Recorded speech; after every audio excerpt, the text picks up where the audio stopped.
Nah, ini di sebuah kebun di Long Aceh Besar. Sepertinya ini sapi Aceh nih, ada budidaya sapi Aceh. Nah, ini di Long nih. Ada puluhan ekor sapi di sini. Kebunnya tidak terlalu luas, mungkin 1000 meter. Tapi ada budidaya sapi di sini. Nah, itu sapi-sapinya bisa kita lihat. Nah, di dalam kebun dia, di pagar. Nah, di dalam kebun kelapa, sapi-sapi ini dipelihara. Nah, jadi masyarakat Long sini ada juga lakukan budidaya sapi. Nah, budidaya sapi.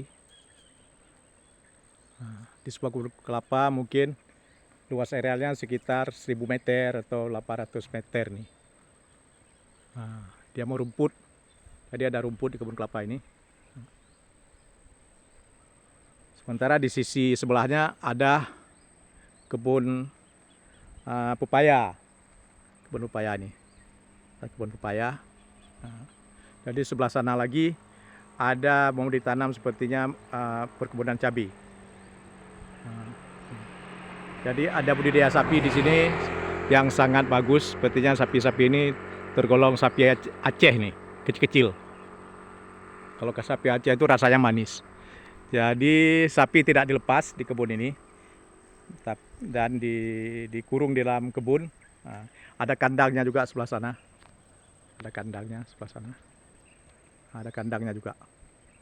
Nah, jadi nanti kotoran-kotoran sapi ini bisa menjadi pupuk untuk pohon kelapa.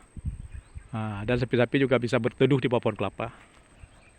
Nah, banyak juga sapi di sini. Sapi di Long. Nah,